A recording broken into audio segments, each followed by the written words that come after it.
Pues muchas gracias. Hola, iba a decir buenas tardes, buenos días a todos.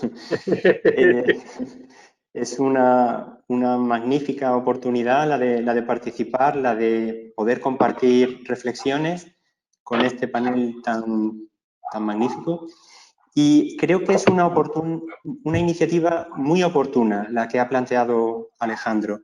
Yo creo que es muy adecuado este foro de debate en la distancia. Yo hablo desde 10.628 kilómetros de Cipolletti, 9.692 desde Buenos Aires. Y bueno, la verdad es que la pandemia ha generado una reacción inmediata en todos los campos. Una respuesta que ha sido positiva, que ha sido colectiva en general de implicación ciudadana. Y en la comunidad educativa hemos notado también que tanto estudiantes como profesores se han volcado con esta situación. Los efectos que ha tenido, bueno, pues en primer lugar, desde nuestro campo de la arquitectura nos cuestionamos cómo son los modos de habitar, cómo nos relacionamos, cómo usamos los espacios y los tiempos también. Y se ha producido una valoración de lo que teníamos y que de pronto ya no disfrutamos. Es decir, que esa puesta en valor va acompañada de un cierto sentimiento de nostalgia. Bueno, ante este acontecimiento que altera todos nuestros principios estables de convivencia y que puede que también altere los valores que actualmente tenemos, aunque todavía es pronto, no tenemos más remedio que acordarnos de lo que pasó desde hace 30 años para acá, la caída del muro de Berlín, la caída de las Torres Gemelas, la caída de Lehman Brothers, quizás con una vertiente más ideológica, más global o económica, pero está claro que esta situación también va a traer unos efectos sociales importantes. Por un lado, yo creo que tiene ventajas, porque se abren nuevas posibilidades para implementar la globalidad tecnológica, el acceso a la comunicación, un cierto sentido democrático en el que el mundo está conectado, ¿no? El mundo parece distinto, es lo que decía el bolero de Contigo en la distancia, pero también hay Sí, una serie de inconvenientes, ¿no? que son fundamentalmente la ausencia de relaciones emocionales, afectivas, que son necesarias para el crecimiento personal. Es decir, que hay unas implicaciones que trasladadas a la docencia en general y a la de la arquitectura en particular, pues debemos analizarla. Debemos reinventarnos porque así lo están haciendo todos los campos, especialmente los creativos, y el papel de la arquitectura, desde luego, debe ser el de proponer. Y yo creo que si la profesión sanitaria se ha dignificado en estos momentos, el arquitecto también tiene mucho que aportar a la sociedad. La docencia en arquitectura se está viendo afectada y quizá habría que pensar en la especificidad que tiene. Nosotros utilizamos el espacio de una manera muy pedagógica, es el espacio del taller. Nosotros organizamos el aula de una manera que determina la interactuación, la participación activa y que eso influye en la formación. Podríamos distinguir muchos tipos de organizaciones, pero yo me quedaría con dos. Una primera que es la organización focal, que podríamos decir panóptica, que hay un espacio de control en la que un profesor le está impartiendo clase a muchos estudiantes. Quizá es algo parecido un poco a lo que estamos haciendo ahora. En esa situación se consolida la diferencia que existe entre el profesor y los estudiantes. Y hay otra organización que a mí me gusta llamarle circular, que se parece un poco a una configuración asamblearia, en la que el trato se produce de una manera equidistante entre compañeros. Hay como una igualdad de plano entre el profesor y los estudiantes y eso permite que se produzca una interlocución. El aula, el taller, lo utilizamos generalmente en arquitectura de una manera muy extensa en el tiempo, porque la dedicación es intensa. Suele ser un espacio exclusivo, el estudiante queda fidelizado con ese espacio porque genera cierta identidad y hay dos vertientes. Yo diría que puede utilizarse de un modo muy individual y ahí están los ejemplos de cómo los estudiantes de ciertas universidades, yo por lo menos lo pude comprobar así recientemente en Yale, en Princeton, en Columbia, en Pensilvania y sobre todo en Harvard, el estudiante tiene un espacio propio para trabajar dentro de la Escuela de Arquitectura. Ese yo creo que es muy individual. Y sin embargo, en unos ámbitos más próximos, latinoamericanos, también mediterráneos, utilizamos un espacio compartido que favorece las relaciones de colaboración. Es decir, que hay como dos modelos entre una competencia individual y desarrollo personal frente a un aprendizaje colectivo. El espacio del taller, en cualquier caso, es un lugar flexible donde se trabaja, donde se comparten experiencias, donde hay una puesta en común, donde se produce la crítica, que la crítica es una opinión fundamentada, donde hay una atención personalizada del profesor hacia el estudiante y hay un seguimiento público de ese trabajo. En definitiva, donde yo entiendo que se produce un espacio que es colectivo. Y en arquitectura, el modelo de aprendizaje no puede ser de otra manera que físico. Tenemos que tener contacto físico con la realidad. Yo recuerdo una anécdota que decía Sáenz de Oiza, un arquitecto español, y decía que igual que en las facultades de biología, de química, existían unos laboratorios, el laboratorio de las escuelas de arquitectura era tener un autobús en la puerta y permanentemente estar visitando sitios. Es decir, que hay un conocimiento directo, vivencial y que es ineludible. Y también es cierto que se dice que los historiadores leen en los documentos y los arquitectos leen en los monumentos. Necesitamos ese contacto con la realidad. Y el modelo que se pone en crisis sin presencialidad es que estamos en una situación con unas pantallas, que aparece un procedimiento que es pautado, que efectivamente se prima la puntualidad, hay mayor asistencia, generalmente tienen más éxito de asistentes en las conferencias, en los eventos que estamos organizando, pero menor participación activa. Yo recuerdo de hace como unos 10 años experiencias que teníamos grabando participaciones de los estudiantes. Notábamos que esas grabaciones eran intimidatorias, que perdían privacidad, que existía un miedo escénico, miedo a ser evaluado, aunque es verdad que las posibilidades que tiene el registro son enormes y que puede ser incluso un sistema democrático, de igualdad de participación en tiempos. Y no olvidemos que además es que el arquitecto organiza los espacios, pero también los tiempos. Entonces, para el proyecto nos estamos dando cuenta que hay unas dificultades. Hay dificultades para impartir la docencia, para transmitir, para conocer a los estudiantes, para poder evaluar los conocimientos que están teniendo. Su participación es más complicada, incluso la autoría se puede poner un poco en tela de juicio, pero sobre todo hay una pérdida de sensorialidad. Esta experiencia docente que tenemos ahora es solamente de vista y oído, pero estamos perdiendo el tacto, el contacto con el papel, incluso el olfato, la temperatura o hasta el gusto, ¿no? Yo creo que esta sesión que estamos teniendo, si yo estuviera con mis tertulianos, pues seguramente podría terminar con una comida y entonces disfrutaríamos mucho más, ¿no? Entonces también ese gusto lo perdemos. Bueno, ¿cuál es el mayor inconveniente? ¿A quién está afectando más?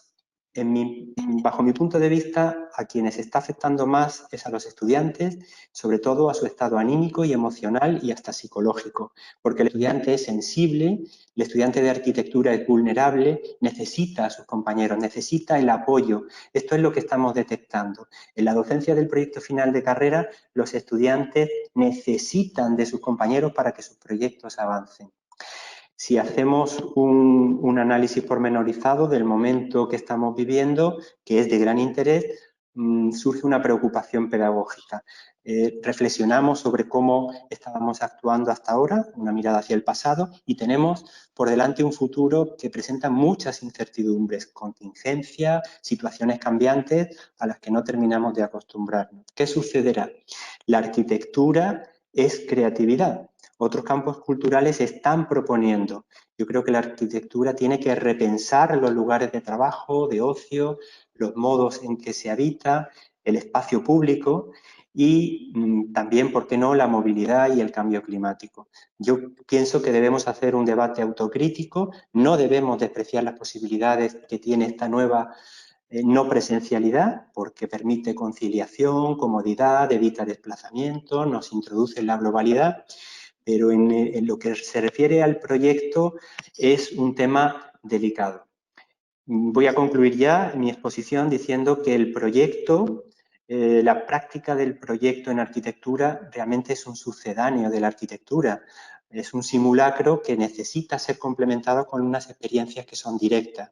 Pues bien, yo creo que la enseñanza del proyecto, la que estamos haciendo ahora mismo, de esta manera virtual, también debe entenderse como algo sucedáneo de una experiencia docente que es física, que es la que se produce en el taller y que es la que deberíamos recuperar. Yo dejaría un poco aquí mi intervención para luego continuar. Perfecto, buenísimo, Rafa. Fernando, tu lugar ahora, tu tiempo. Muchas gracias, un gusto participar de la discusión. Yo coincido mucho con lo que Rafael habló.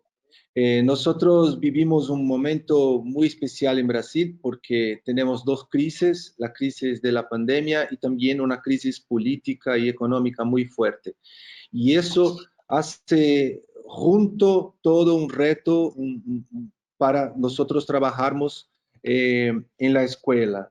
Nuestra escuela es una escuela chica, pero también al mismo tiempo que es chica por la cantidad de estudiantes, hoy en día tenemos desde el secundario hasta el posgrado. Empezamos este año un curso lindo de secundario con 30 estudiantes para una formación anterior a la formación de la graduación, porque intentamos ya desde siempre hacer una escuela que permita tener muchas becas y personas que muchas veces no hacen parte del mundo de la arquitectura, que en Brasil es muy elitista, pueda tener una formación anterior y poder después seguir con nosotros en la facultad.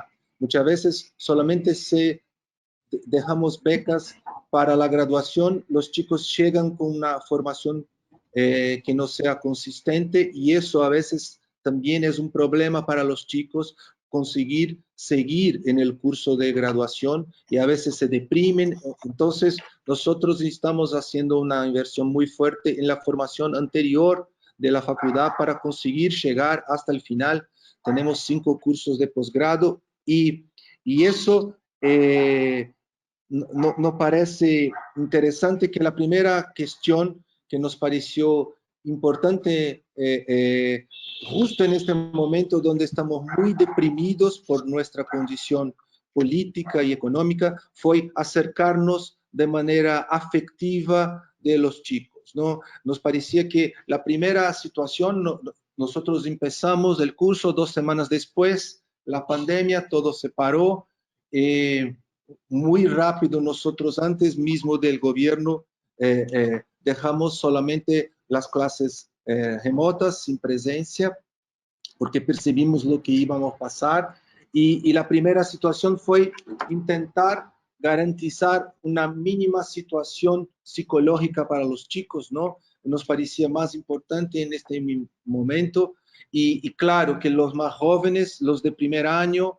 y los de secundario sufrieron mucho más que los otros, ¿no? Tienen mucho menos autonomía para seguir en su curso y eso nos parecía una manera importante de intentar garantizar la atención de estos chicos. No tienen recursos propios ni para seguir, no tienen herramientas para tener su propio desarrollo, ¿no? Y entonces, y las primeras cuestiones fueron cuestiones muy objetivas, o sea, nosotros, hay chicos que no tienen su propio computador en su casa, justo los chicos que son chicos que tienen becas para estudiar. Entonces, la primera cuestión fue llevar para estos chicos los computadores, que todos los computadores que estaban en la escuela, en los laboratorios de computación, nosotros hicimos un empréstimo para los chicos tener una herramienta de trabajo y de comunicación a la distancia. Eso fue la primera.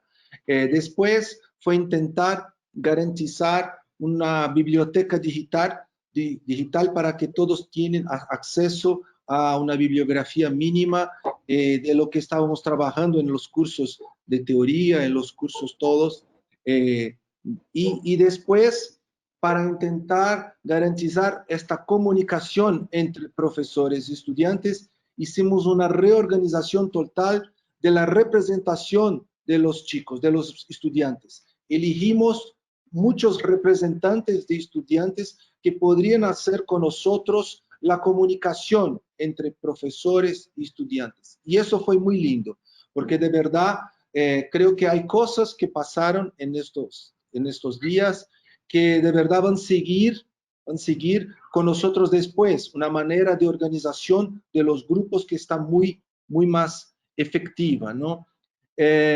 Lo que me parece específico del curso de proyecto que nos pareció interesante fue lo que pasó en este primer semestre fue seguir intentando hacer el máximo que podríamos, pero también como sabemos que la crisis en Brasil va a seguir todo el segundo semestre, si sea posible solamente tener presencia muy al final del año, nosotros estamos planeando todo el segundo semestre remoto, siguiendo sin presencia.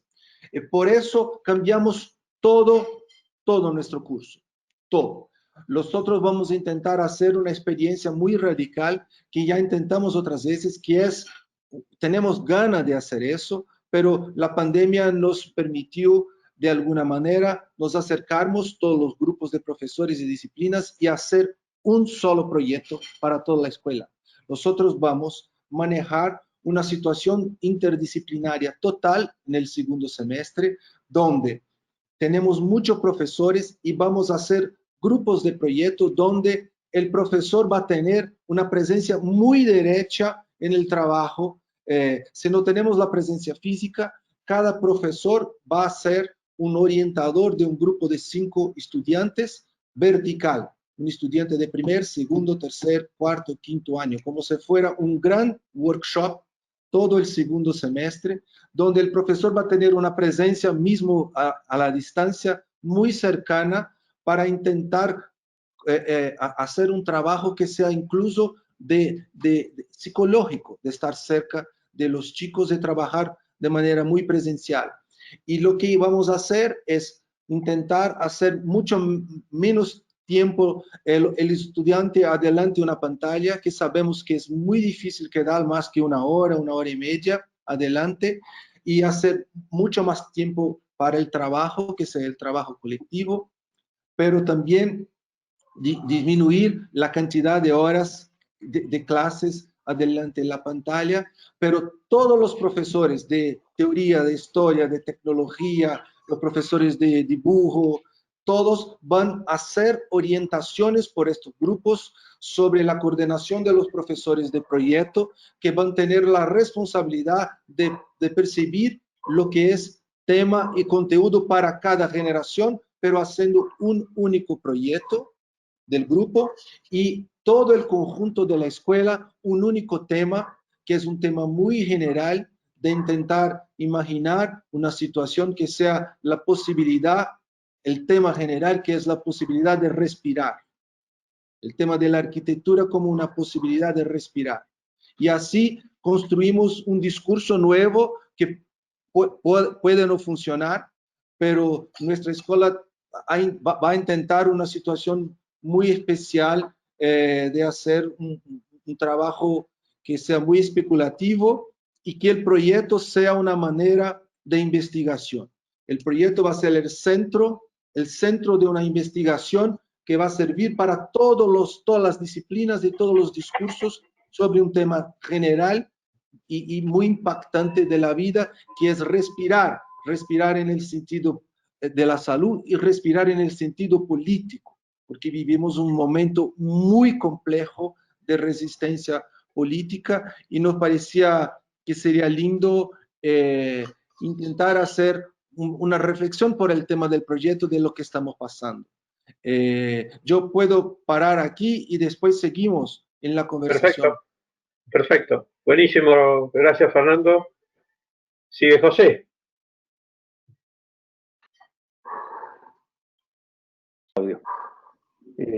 Bueno, primero decir lo mismo que decía Fernando recién, estoy muy contento, y Rafael, de esta invitación, y quiero agradecértela públicamente, Alejandro. Me parece interesantísimo el planteo de hablar de estas cuestiones, porque creo que en general, como decíamos mientras esperábamos que comenzara la charla, todos estamos aprendiendo este mecanismo diferente de dar clase y de recibir clases, ¿no? En general, nuestra universidad, salvo muy pocas materias de algunas carreras, las 11 unidades académicas dan clase presencial, es decir, que no teníamos experiencia en dar clase a distancia. De hecho, hay una universidad en Córdoba que es completamente a distancia. En el caso nuestro, estábamos empezando a reconvertirnos. Les contaba que estamos desarrollando un programa para poder dar carreras completas a distancia, y bueno, esta situación de alguna manera nos empujó a estos mecanismos que no conocen. Comparto un poco lo que decía Fernando de esta situación distinta, que hay que inventar una propuesta nueva.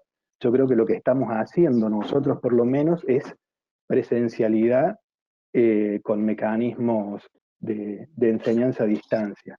Es decir, estamos ocupando las mismas horas de clase, pero no con mecanismos que tengan que ver con la virtualidad.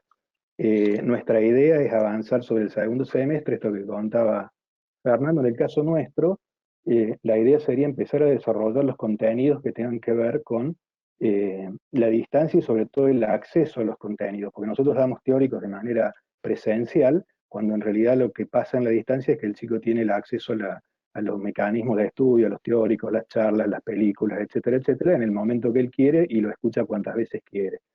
Lo que nosotros estamos haciendo es grabar las clases para que después las consulten. Lo que debería pasar es que nosotros tengamos todo ese material de manera anticipada para que se pueda consultar en el momento que uno quiera y disminuir la cantidad de horas que comentaba Fernando, que nos está pasando a todos, ¿no? Que los chicos tienen las mismas horas de frente a una computadora y les falta tiempo para desarrollar los trabajos, cosas que en el taller vos lo vas haciendo en ese tiempo, ¿no? Entonces se les ha duplicado el tiempo de estudio, lo cual nos parece que no es bueno por una cuestión de que no te deja tiempo para el descanso y para la reflexión, es decir, te estás todo el tiempo tratando de resolver un problema, lo cual te agota en el corto plazo, ¿no? Dicho esto, nosotros ya teníamos un poco la idea del año que viene salir con los planes de estudio de arquitectura en Argentina. Tienen más o menos, según el Ministerio, 3.500 horas de clase. De esas 3.500, 1.500 horas son teóricas y 2.000 prácticas, más o menos lo que establece el Ministerio. Nuestra idea era ir hacia esas 1.500 horas a distancia, para disminuir la presencialidad en la facultad. Esto permitiría que los chicos tengan más tiempo de trabajar, poder trabajar, si necesitaran por una cuestión económica, o dedicarse a alguna otra actividad para que esto les permita salir de esta idea de que la arquitectura te insume las 24 horas del día, ¿no? Que es bastante común para todos nosotros. Eso digo para contarles un poco el panorama de la facultad. Y respecto a esta situación, yo siempre me pregunté, siempre me llamó la atención que Le Corbusier, Wright y Mies no hubieran estudiado arquitectura de manera formal. Entonces uno dice, ¿cómo se aprende la arquitectura? Y la respuesta me la dio de alguna manera una experiencia que tuvimos muy linda de hacer un libro a un arquitecto de Córdoba, Hubert Hobbs, que es uno de los maestros de arquitectura de Córdoba, que falleció apenas terminamos de hacer el libro, yo tenía como 80 años, y una de las preguntas que le hice en la entrevista era cómo había aprendido el arquitecto. Él estudió fines del 40, el 48 y el 54, cuando la facultad de arquitectura no era facultad, era una escuela dependiente de ingeniería. Y él nos decía que la facultad de ingeniería tenía un aula que era una biblioteca, y había un estante que era de arquitectura. Y nos decía que no les enseñaban prácticamente nada de arquitectura contemporánea, sino que se pasaban todo el día dibujando órdenes clásicos, y en historia llegaban hasta la arquitectura ecléctica, la arquitectura finales del academicismo o el eclecticismo. Entonces no conocían absolutamente nada de la arquitectura contemporánea, hasta que una profesora, que quizás la conozcan, Marina Weissman, la crítica de arquitectura y historiadora de Córdoba, le pide, era muy jovencita, le pide al profesor titular un mes para hacerles conocer a los alumnos lo que estaba pasando en el mundo. Y ahí, me dice Hobbes, me enteré de que existía Wright, de que existía Mies, de que existía Le Corbusier. Entonces, nos juntamos entre todos, me dice, hicimos una polla y empezamos a comprar revistas. Record, Arquitectura Zurduy y demás. Elio Piñón tiene una frase que dice que los arquitectos de esa década aprendieron por las revistas, en blanco y negro. Tan es así que Marina Weissman cuenta que las obras de arquitectura de esa década, había impactado mucho Neutra y demás, en Córdoba son todas blancas y negras. Cuando empezaron a llevar las revistas de color, se dan cuenta que Neutra utilizaba texturas y colores.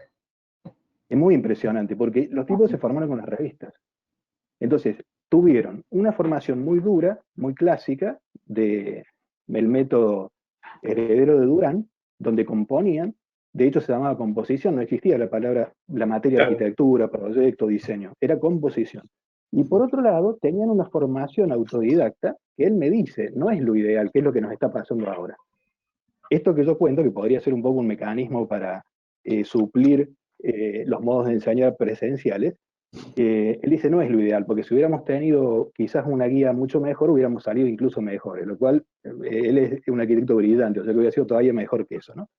Pero digo, hay un modo de aprender la disciplina, y ahí vuelvo, cuando Wright va a conseguir trabajo a lo de Sullivan, le lleva un dibujo, una fachada de un dibujo, una casa maravillosa. Ella sabía dibujar, lo que tenía era una escuela muy clara de representación, o sea, sabía representar, conocía edificios. Le Corbusier se va del estudio de Behrens para pasear y para ver edificios porque no le convenció Behrens, entonces se fue a hacer ese viaje a Oriente. Mies tampoco tenía una formación sólida y aprende al lado de Peter Behrens. También era un magnífico dibujante, de hecho, Gropius no lo quería porque dice que no era culto, y Wright no lo quería, y Mies no lo quería Gropius porque decía que no sabía dibujar. Y Mies era un gran dibujante. Entonces digo, hay como algunas cuestiones que uno puede aprender y las puede aprender a distancia, como es el hecho de la representación, que puede ser a través de los mecanismos nuevos, AutoCAD, puede ser dibujo a mano, puede ser maquetas y demás. Y después me parece que hay una cultura arquitectónica por aprender, en la cual uno, como profesor, es un guía.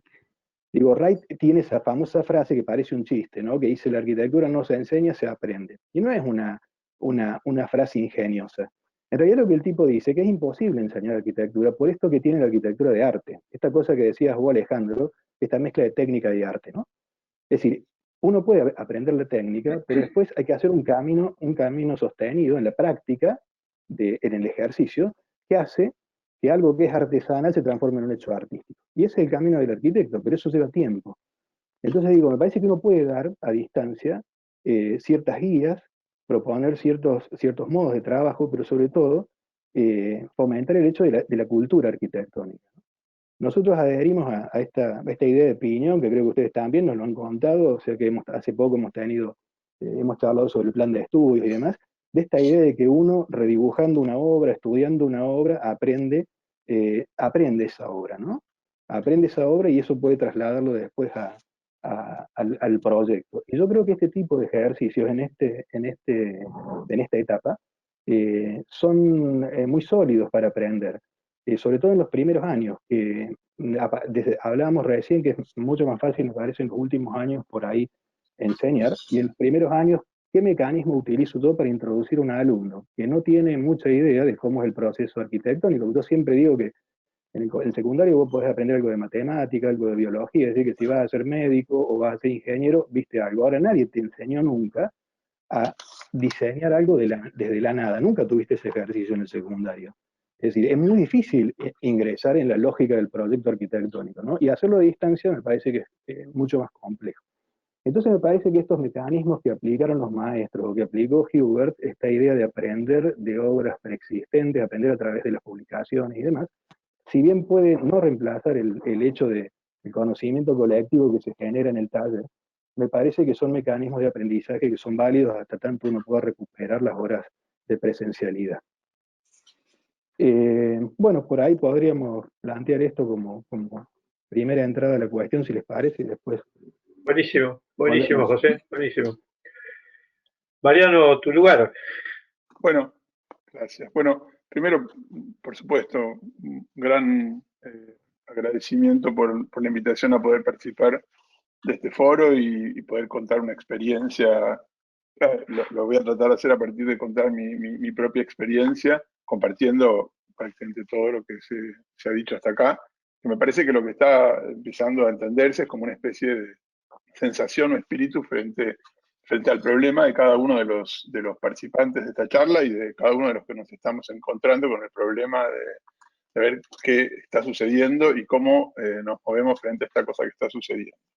La primera cosa que me parece que por ahí hay que volver a destacar es que estamos en el medio de la cosa, falta tiempo, o sea, recién empieza esto, ¿no? Si bien tenemos muchísima experiencia sobre el problema de enseñar a distancia, de lo digital, de la idea de la distancia, la práctica y la relación con la teoría, vamos, y de todas las preguntas que suceden a partir de este tema, no nos había pasado esto de que estemos obligados a hacerlo y hacerlo todos de golpe y hacerlo todos juntos, además, lo cual tiene en ese sentido un desgraciado, pero desgraciado valor respecto a una oportunidad de revisar probablemente algo que nos demos cuenta dentro de no mucho, que es que probablemente estemos empezando una nueva forma de ponernos en relación a todos nosotros. Estaremos, de algún modo, estamos empezando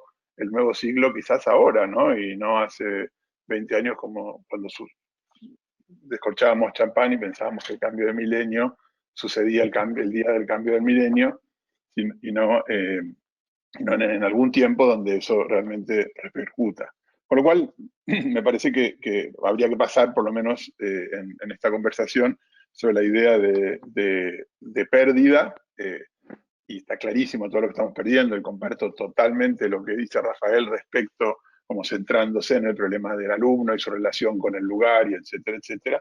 Pero la idea de que esto es una pérdida, pero también es una oportunidad, ¿no?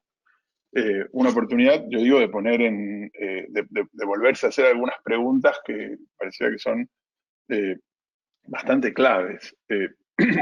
Nosotros enseñamos arquitectura desde cada uno de los sitios donde practicamos la arquitectura. Algunos logramos pasamos por ese, a otros sitios desde ahí, y moviéndonos físicamente. Enseñamos en arquitectura en otros sitios, pero probablemente nunca perdamos el carácter local de lo que hacemos. Y estamos ahora frente a una posibilidad de revisar eso de forma muy contundente. Estamos metiéndonos en un esquema que podría globalizar absolutamente la discusión, porque hay una estructura de organización del intercambio de ideas y del lenguaje que es común a todos, que es esto que ahora se llama webinar, que otra vez se llama Zoom, y que tiene miles de problemas y miles de circunstancias, pero que evidentemente tiene un poder feroz para ponernos a todos en contacto. Decía que me interesaba revisarlos desde mi propia experiencia, desde la experiencia que tuve en estos 3 meses desde que empezamos las clases. Yo soy profesor al inicio de la carrera en la Universidad de Itela, en el primer año. O sea, mis alumnos no han pasado por un curso de ingreso en arquitectura, sino que directamente entran a la escuela y empiezan a relacionarse con los elementos de la arquitectura. Nuestro espacio de trabajo es un espacio del tipo del que describía Rafael también. Es un gran taller donde todos los estudiantes tienen su propio lugar y donde todos los estudiantes están juntos y donde desarrollan sus tareas en las distintas materias desde su propio lugar, con lo cual somos los profesores los que vamos y venimos. La potencia de ese lugar siempre nos pareció, a mí por lo menos, y creo que a todos los profesores en la escuela, que como una de las grandes virtudes de la escuela, un lugar de una capacidad para ponernos a todos en el mismo lugar y mostrarnos lo que todos hacemos, en la diaria y en la síntesis cada tanto. Empezamos el año 2 semanas antes de que la universidad declarara el cierre y iniciara la educación a distancia y nos propusiera automáticamente un mecanismo para hacerlo, que fue una semana antes del 20 de marzo, cuando se decretó ¿cómo se llama esto? El aislamiento. El aislamiento. El encierro, el aislamiento. El encierro me gusta más. Y Bueno, nosotros trabajamos sobre una técnica que ya fue descrita en esta charla, de redibujo.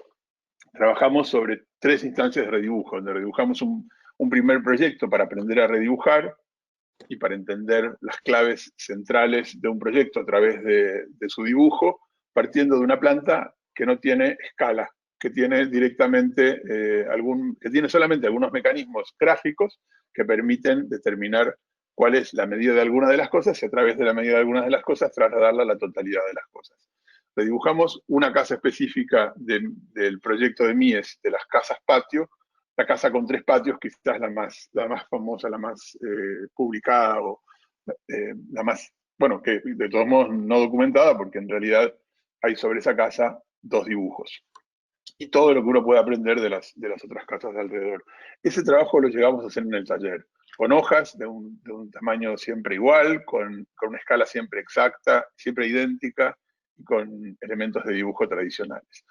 El día que entregamos ese trabajo pasamos al segundo trabajo, un segundo trabajo de redibujo sobre un proyecto que sin duda influenciado por ese, sirva para entender la amplitud de la influencia de un trabajo sobre otro y la posibilidad de aprender de un nuevo trabajo para producir otro trabajo luego. O sea, trabajamos sobre la idea de lo procedimental, digamos, de algún modo, de las técnicas de proyecto. Y la técnica de proyecto, que es una técnica manual, había que trasladarla automáticamente a lo digital. Y había que perder la posibilidad de lo analógico. De algún modo nos estábamos perdiendo aparentemente lo táctil y teníamos que pasarnos directamente a la idea de mediar lo táctil con el lenguaje. Y nos estamos perdiendo de alguna manera lo práctico y quedarnos insistiendo sobre lo teórico. Y finalmente, ese sería el objetivo de cualquiera de los cursos, o de este curso en particular. Poder salir de una experiencia particular y única para pasar a ser una experiencia que pueda repetirse y que pueda convertirse en una técnica a lo largo del tiempo. Pero bueno, no queríamos dejar de trabajar sobre lo táctil, no queríamos dejar de trabajar sobre lo manual. Entonces decidimos que no lo íbamos a hacer, que íbamos a encontrar mecanismos para transferir la escala y lo conseguimos hacer. Conseguimos que aprendan a dibujar a distancia, que dibujen sobre los papeles que tenían. Habían perdido sus paralelas, habían perdido sus tableros, y que luego las sumen le sumen técnicas digitales de tal modo que la puedan poner en relación. Y sucedió. Y llegamos a producir dibujos donde la forma de evaluarlos eran directamente siendo medidos en la pantalla con escalímetros y dibujados con técnicas digitales sobre pantallas táctiles, ¿no? Sobre iPads y ese tipo de cosas. Sobre todo de mi parte, que cada vez me alejo más de los programas técnicos y me acerco más a los programas manuales. Y estamos cursando la tercera etapa de esta solución, y vuelve a ser y el método vuelve a ser el mismo. Y el método que quiero poner también en discusión es el mismo que inicia la relación de todos nosotros con la computadora, que es la idea de la metáfora, la idea de que la computadora es una metáfora, otra cosa, que es un mecanismo que hemos usado siempre para producir nuestras propias revoluciones, ¿no? La industria empezó siendo, la industria como proceso teórico y como proceso histórico, empezó reemplazando la artesanía con las propias técnicas de la artesanía para luego producir técnicas o expresiones que son propias de la industria. Así como la arquitectura en piedra repite sistemas y mecanismos de la arquitectura en madera, y los primeros acabados en hierro fundido repiten técnicas del hierro forjado. La computadora se volvió un escritorio y no una pantalla con números y etcétera. Y los sistemas de dibujo aplican rápidamente a ese mecanismo para repetir la idea del tablero y la idea de los elementos con los cuales contamos. Bueno, con lo cual me parece que lo que acá dejamos, me interesaría es revisar todas las preguntas nuevas que suceden. Es, ¿cuánto sentido tiene sumarse a lo global? ¿Cuánto sentido tiene considerar parejas la idea de lo digital y la idea de lo analógico? Y bueno, y qué podemos hacer de esto una oportunidad. Y eso desde el punto de vista de la... Bueno, y después la seguimos. Buenísimo, Mariano, buenísimo. Bueno, Kai. Bueno, ser último siempre tiene la ventaja de que ya mucho ya está dicho, entonces como que no puede ir más al grano. De mi parte, hago una primer catarsis que tiene que ver con lo que a mí me sucedió con el aislamiento, y que en una primera instancia lo disfruté un poco más, pero hace un par de semanas experimenté una especie de crisis de ansiedad y como de cierto hartazgo. Porque de alguna manera también lo que me pasó es que verifiqué los límites que tiene el hecho de lo virtual, ¿no? Entendiendo, si entendemos la virtualidad como lo virtual, como que pasó a ser nuestra realidad, ¿no? O sea, la realidad pasó de lleno a ser lo virtual pasó a ser de lleno una realidad, en donde el tiempo, espacio, todo eso se modificó y se alteró, y digamos, hacer consciente eso no es una cosa fácil. También experimenté los límites que tiene la virtualidad en contextos en los contextos en los que nos movemos. En mi caso, que vivo en una ciudad a 15, 20 kilómetros de Neuquén, por momentos mala conectividad, qué sé yo, me costó mucho dar las clases también. O sea que la virtualidad, si bien tiene un marco de posibilidad que parecía ser que llegaría a todo, tiene un límite bastante concreto frente a cómo llegan. Fernando comentó una serie de limitaciones que tenían los alumnos en relación a los medios técnicos. Eso también lo experimentamos acá en Comahue. Entonces, de alguna manera, pongo que la democracia también encuentra un límite en nuestro subdesarrollo en muchos temas, ¿no?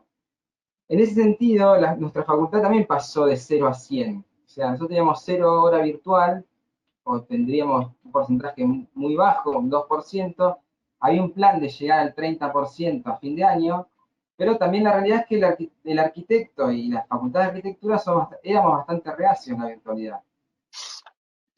Entonces, si bien nos habían presentado planes desde distancia para poder implementar en distintas materias lo virtual, con sinceridad digo que no le daba la cabida necesaria a ese planteo. Y de una semana a otra pasamos de 0 a 100, ¿no? O sea, de 0 hora virtual a 100. 100% de la facultad puesta en la virtualidad. Y estamos en un proceso, como decía Mariano, estamos en el medio, aprendiendo, pero yo en esta pregunta que hacía Alejandro, de alguna manera, que nuestra forma de enseñanza está basada principalmente en el taller, en la idea de lo colectivo, en la idea del intercambio, yo creo que ahora estamos, a partir de una semana que estoy un poco más optimista, empiezo a ver que estamos ante o lo empiezo a pensar como una nueva oportunidad de darle vida al taller. ¿Por qué digo esto? Me parece que más allá de que en este momento es crítico, creo que el taller, cuando retomemos la presencialidad, si somos capaces de capitalizar esta experiencia, el taller puede ser resignificado y va a tener nueva vida. ¿En qué sentido? Así como se habla de nueva normalidad, nosotros hablamos de una nueva normalidad, viste los diarios, nueva normalidad, ¿cuál sería la normalidad? Y el aislamiento, el separarte, el no tocarte, el no hablarte, el alejarte, el ver en el otro la posibilidad de contagio, en que todo es duda, todo, bueno, a esa nueva normalidad que de a poco podemos ir incorporándonos a la anterior normalidad, o sea, ya tendríamos 2 normalidades dando vuelta. Creo que ante esa nueva normalidad, nosotros lo que nos está pasando con el tema del taller tiene que ver con que si el taller era esto de lo colectivo y el intercambio, de alguna manera un hecho dialéctico, ¿no? Entre el medio, el alumno, y el docente, y que en ese intercambio había una construcción de conocimiento que aspiraba a lo colectivo, que en nuestra facultad lo teníamos, ¿no? El hecho de que correcciones grupales, tratar de que el docente no sea quien decida qué está bien o qué está mal, sino incorporar la obra de referencia, como bien decía José, a partir de análisis, y que el docente funciona como mediador, o sea, tratar de neutralizar ciertas obsesiones personales del docente que en mi formación en la Universidad de La Plata las tenía permanente, que era el docente te decía esto está bien y esto está mal, en el sentido de que a partir de su propia interpretación de la arquitectura, alejando ese rol del docente de alguna manera, y que la investigación en la propia arquitectura, que ya estaba bastante hablado, formaba parte de la propia construcción del conocimiento colectivo. Entonces, en esa dialéctica, eso le llamo dialéctica, es decir, en ese intercambio entre obra, docente, medio, alumno, me parece que ahora lo que estoy empezando a analizar es que la virtualidad nos empieza a dar una doble condición de lo simultáneo y lo instantáneo, pongámoslo así, ¿no? La idea de lo sincrónico y lo asincrónico. Lo sincrónico es poder vernos, aunque sea, interactuar, hablar, alguna teórica, y lo asincrónico es eso que cada uno maneja en función de su tiempo. Que me parece que tiene que ver con esta lógica de que, ¿y a dónde voy con nueva vida al taller? Nosotros tenemos en la facultad, los chicos cursan 5 días a la semana, entre 8 y 5 horas entre 8 y 4 horas por día. O sea, todos los días van 4 horas a partir de las 6 de la tarde, después de haber trabajado, estar con su familia, qué sé yo. Entonces, hay una condición en relación al tiempo de cursado que me parece que la condición virtual que estamos viviendo, y en esta idea de lo asincrónico, sobre todo el hecho de que haya material disponible en la web, que ellos puedan ver en el momento que más atención tengan, y no a las 7 de la tarde un teórico de historia de hora y media, en la cual yo veo que hay mucha gente casi dormida, ¿no? Normal, o sea, es lógico. Entonces me parecía que el hecho de asimilar lo sincrónico y lo asincrónico ya como una nueva dialéctica dentro del taller, dentro de la formación del arquitecto, va a permitir que cuando nosotros asumamos cierto grado de presencialidad, la presencialidad potencie la idea del taller. ¿Por qué? Porque de alguna manera vamos a podríamos empezar a depurar esas 4 horas que van los chicos al aula a potenciar la idea del intercambio del taller como hecho. Y todo lo que rodeaba las clases, en términos de algunas teóricas, los parciales, ya todo eso puede formar parte de otro segmento que puede tener que ver con esta nueva modalidad o nueva dialéctica en relación a lo virtual presencial. Me parece que en ese sentido, y más allá de lo hablado, que las limitaciones que hemos tenido y las complicaciones que hemos tenido, hoy me permito pensar en términos más optimistas que el resultado final de todo esto puede darnos un equilibrio a la formación del arquitecto, en el cual si aceptamos estas nuevas formas de acercamiento, sobre todo en la idea de lo sincrónico y asincrónico, ¿no? En esta encontrar distintos planos de encuentro, me parece que el que puede tener más vida es que la presencialidad que ocupemos gane territorio en la idea de taller. Me parece que toda esta condición media confusa que estamos teniendo, muy complicada para los docentes en aceptar, en pasar nosotros tenemos docentes que hace 20 años que daban la materia. Entonces, allá había una dinámica casi... incluso yo que la di muchos años la materia, hay una dinámica casi que inalterada y que te ves, digamos, obligado a resolverlo de otra manera. Entonces, me parecía o por lo menos mi pensamiento por estos días en relación a esto, es que nos puede dar un nuevo equilibrio y nueva vida a la idea de taller. Obviamente que hay que volver, no me lo imagino 100% virtual, pero creo que en ese 30-40%, si logramos aplicar bien esto que hemos aprendido de golpe, nos puede permitir que el taller tenga nueva vida, porque estaría casi descontaminado de muchas otras cosas. Dejo como una visión más optimista en torno a lo que puede venir.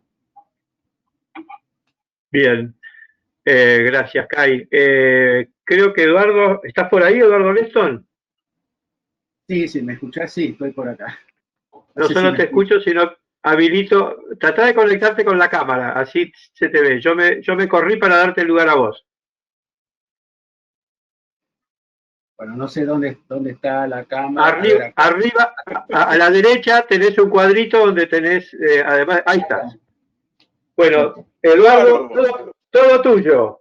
Bueno, les presento a Eduardo, quienes no lo conocen. Fernando Viegas, profesor, director de la Escuela de la Ciudad de San Pablo, la que supimos visitar y es uno de nuestros referentes realmente. Allá lo tenés a Rafael de la Cruz, que estuvo presente en tu charla, Mariano lo conoces, José Santillán es el decano de la Facultad de Arquitectura de la Universidad Católica, y acá también lo conoces. Nos gustaría que te sumes a este debate, Eduardillo. Bueno, Perdón, lo presento a Eduardo, que Eduardo es el director de la Escuela de Arquitectura de la Universidad de Palermo. Y profesor del proyecto y uno de mis referentes afectivos y profesionales. Y disciplinares, mejor dicho. Todo tuyo. bueno, una pequeña corrección a lo que dijo Alejandro. Yo soy director del Departamento de Arquitectura y Urbanismo de 3 departamentos que tiene la Escuela de Arquitectura de la Universidad de Palermo. De modo que no tenemos un director de carrera y tiene esta organización departamental de escuela, Bien, bien. para bien o para mal, digamos, ¿no? Pero yo quisiera, respecto de lo que siempre hemos entendido un taller, es un taller de arquitectura, leerles, digamos, un pequeño texto, muy cortito, estoy citando a Albert Tidí. Tidí es profesor en la Universidad de Chile y es profesor en la Universidad de Portales. Y, digamos, digo esto porque es hace varios años atrás, en la era predigital, casi en la era predigital, hubo un foro muy interesante, importante en Chile, sobre el tema de la enseñanza y que, por supuesto, sin saber lo que se venía tiempo después, de alguna manera hubo un intercambio de opiniones entre varios especialistas y demás. Y en ese momento, Tini dijo respecto del taller, tratando de definir lo que es un taller, y decía, el taller es un monoespacio donde todos se articulan bajo un mismo techo. Los estudiantes se mezclan, las fronteras desaparecen y existe espacio para el accidente, el comentario crítico y el intercambio natural de ideas. Y un poco anticipándose a nuestro problema de hoy, decía, el impacto de los recursos informáticos han tenido como resultado que los alumnos hayan emigrado del taller como espacio físico para trabajar desde sus hogares. La aparición de nuevas tecnologías que obsolecieron el rapidograph y la regla T hoy permiten que el alumno se comunique en espacios virtuales de diálogo e indagación. Y agrega Tini, finalmente, veo con preocupación esta nueva especie de aislamiento, porque una escuela de arquitectura debe ser todo lo contrario, debe haber roce, discrepancia, discusión y diálogo físico. La pregunta que yo me haría en este sentido, digamos, respecto de la situación que tenemos hoy por hoy, con el advenimiento de la pandemia y como resultado tener que volcarnos todos a lo virtual, es si el taller todavía existe, digamos. Yo diría que el taller no existe más mientras estemos todos en el modo virtual, que no quiere decir que no podamos enseñar arquitectura, esa es otra cuestión. No vamos a poder enseñar arquitectura en el formato de un taller tal como Tidí lo definía. Debo recordarles a todos que, por ejemplo, Adolf Loos enseñaba arquitectura, pero tenía siempre 2 o 3 o 4 discípulos que concurrían a su estudio y él les enseñaba allí, de una manera presencial, boca a boca. Y él enseñaba arquitectura. Quiere decir que no necesariamente el taller puede ser el formato para enseñar arquitectura, aunque yo tengo mis dudas. Yo sigo prefiriendo el taller por distintos motivos. entre ellos por lo que expresaba Tiri. Hay un tema que mencionó José Santillán al principio, antes de su participación, en un momentito antes que yo entré al panel, que decía que, digamos, yo tengo entendido que según el Ministerio de Educación, y carreras como arquitectura, que tienen un componente práctico muy importante, solamente el 50% puede ser virtual. José dijo algo del 30%, bueno, no lo sé bien, por ahí yo tengo la información errada, pero quiere decir que para la autoridad máxima de la educación... Eduardo, sí. una precisión. En realidad es como vos decís, lo que no se puede, en el caso nuestro, es avanzar a 50 porque no tenemos aprobado el mecanismo frente a Coneau. Entonces solo podemos dar el 30. Cuando tengamos aprobado el programa, podemos subir eso es lo que quise. Perfecto, muchas gracias. Quiere decir que de cualquier manera, desde la autoridad máxima de educación en Argentina, digamos, nos están diciendo que el taller de arquitectura como modo de comunicar o de practicar la enseñanza, lo vamos a tener por mucho tiempo más. El tema es que cómo se combina esto con otros componentes, otras materias, otros departamentos de la carrera de arquitectura, respecto de cuánto de virtual y cuánto de digital. En nuestra universidad, o en nuestra escuela en particular, hemos tenido los mismos problemas que mencionan todos, que de golpe y porrazo hemos tenido que pasarnos a lo virtual, cuando la Escuela de Arquitectura de UP era hasta la pandemia prácticamente 100% presencial. Ahora, y por otro lado debo decir que era la Facultad de Arquitectura de UP, digamos, fuimos los últimos en incorporar recursos digitales o tecnologías digitales a la enseñanza de arquitectura. Cuando prácticamente toda la universidad ya estaba, no enteramente en un 100% digital, pero de alguna manera los cursos virtuales ya eran, de alguna manera, estaban absolutamente instalados. Eso, digamos, en cuanto a las particularidades de nuestra escuela, ¿no? Quisiera hacer algunos comentarios sobre lo que han dicho varios de los panelistas, mencionando cuestiones que yo creo que son súper importantes. El tema que Rafael mencionó, volviendo al tema del taller, digamos, que tiene que ver con el conocimiento vivencial o el contacto con la realidad, digamos que es un acercamiento a ciertas cuestiones de la arquitectura desde lo sensible.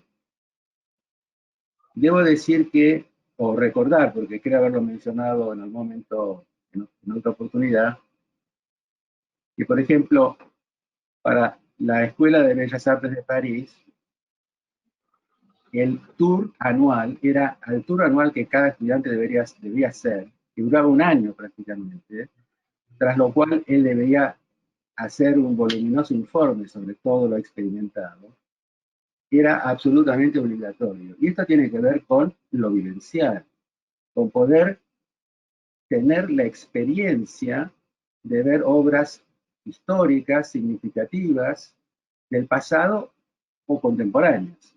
Y debo recordar también que hay alguna definición que a mí me gusta sobre la experiencia, que dice que la incorporación de conocimientos a través de lo sensible. En ese sentido, la experiencia no es algo que se aprende en los libros, es algo que se aprende en la calle, de alguna manera. O sea que estoy absolutamente de acuerdo con, digamos, con lo expresado por Rafael. Creo que él mencionó alguna cuestión respecto de los primeros años, de la enseñanza de los primeros años, y ciertamente, digamos, eso es por lo menos para mí es una larga discusión que sigue hasta el día de hoy, digamos, donde es muy posible que el estudiante de primer año no deba ser enteramente digital o virtual, sino, digamos, de alguna manera estar acompañado presencialmente por un profesor, que no es cualquier profesor, sino es un profesor muy particular que tiene además algo de madre, padre, contenedor de las emociones, y muchas veces casi a la manera de un consultorio de corazones solitarios. Digo esto porque muchos de nuestros estudiantes no son de Ciudad de Buenos Aires, no son de capital, son del interior de la provincia de Buenos Aires y algunos más lejos todavía. Inclusive tenemos estudiantes extranjeros que tienen que venir a Buenos Aires, una ciudad grande, como todos sabemos, y están absolutamente solos. Y muchas veces hay que atender estas cuestiones de orden psicológico más allá de lo académico. Entonces, como dije antes, no vamos a estar obligados en términos de, porque el 50% todavía va a ser presencial gracias al Ministerio de Educación, diría yo, pero de cualquier manera hay que atender a esta gente de una manera muy, digamos, particularizada. Digo esto porque, digamos, la deserción en el primer año en nuestra escuela es relativamente importante, en función de, entre otras cosas, de la lejanía de sus casas, de sus padres, de sus amistades, amigos, etcétera, etcétera. De modo que concuerdo con Rafael cuando dice que una de las consecuencias de lo digital, evidentemente, es la pérdida de la sensorialidad, tema que, por supuesto, preocupa, ¿no? Alguna cosa que me pareció muy importante de Fernando Viegas es respecto de que se ha implementado en la Escola da Cidade, digamos, programas preacadémicos para estudiantes de los colegios secundarios, que deberían tener algún tipo de orientación, de consejo, de formación mínima a los efectos de poder ingresar a la escuela de arquitectura. Cuando yo estudié arquitectura, yo tuve que hacer 2 meses y medio, enero, febrero y parte de marzo, como curso de ingreso para entrar a la Universidad de Buenos Aires.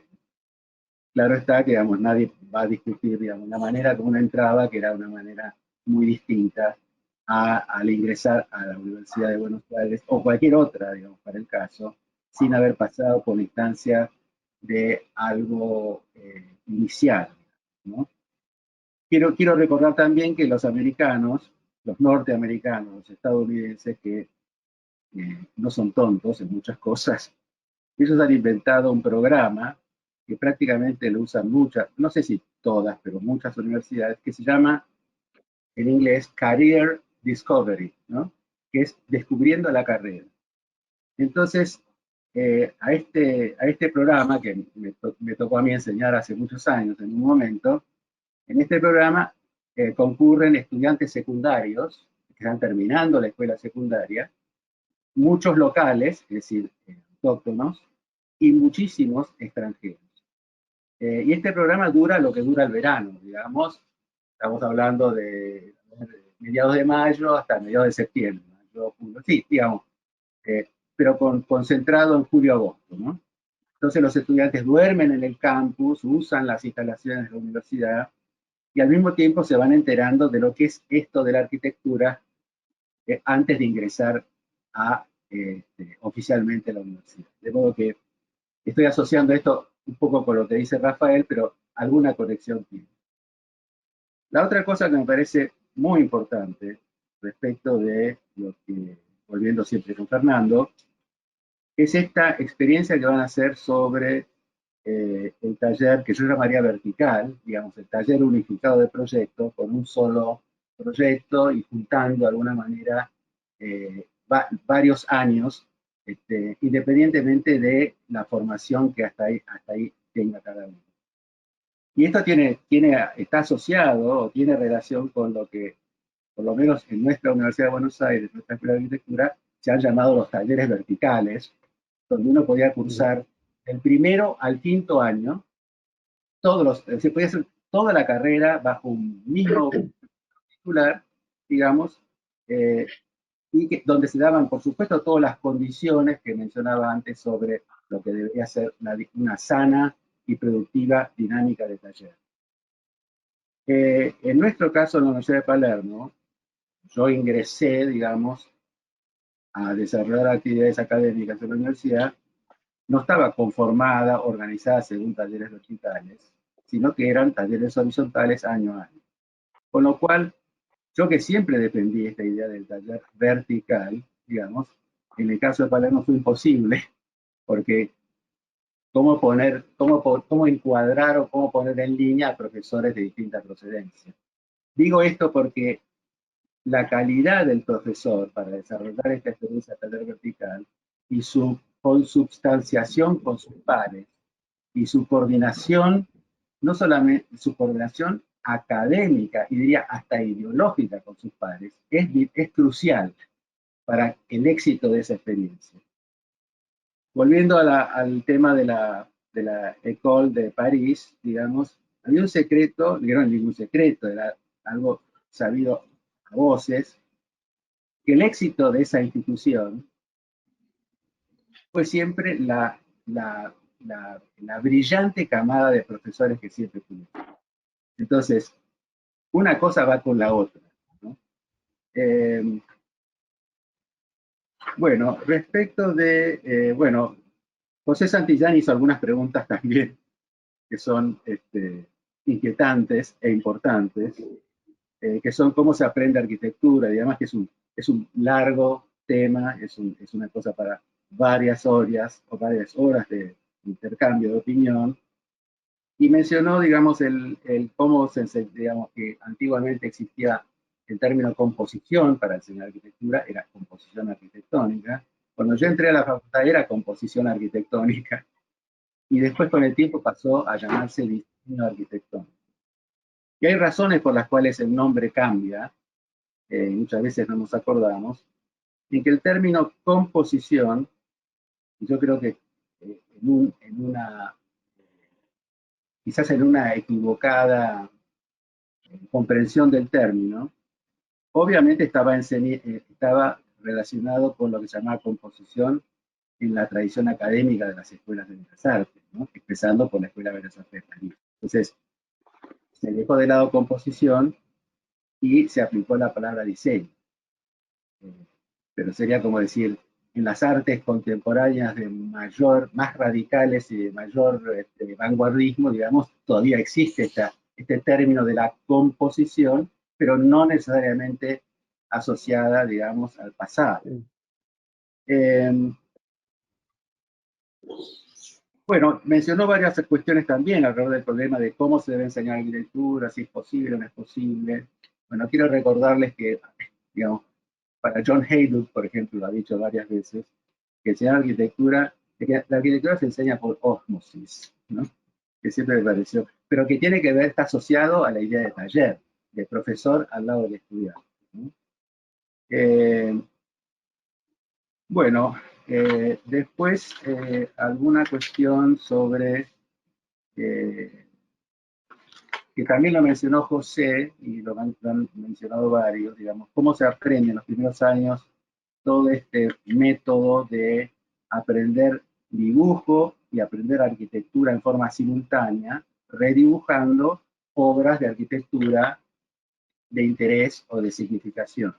En los primeros años, por alguna razón, porque son niños o porque no, o post-adolescentes, digamos, uno siempre daba el caso de casa, ¿no? Casas interesantes, que permitieran enseñar a dibujar y enseñar arquitectura. Esto, digamos, es una vieja práctica, digamos, y inclusive Rafael podrá verificármelo o no, digamos, pero yo creo que es una práctica que tenemos de España, de la manera como se empezaba a enseñar arquitectura en España. O sea que para mí ese es un modo bien productivo de empezar a mostrar a los más jóvenes, digamos, ciertas particularidades de la arquitectura. Mariano, bueno, estoy de acuerdo con problemas, con las cuestiones que a él le preocupan sobre lo digital y lo analógico.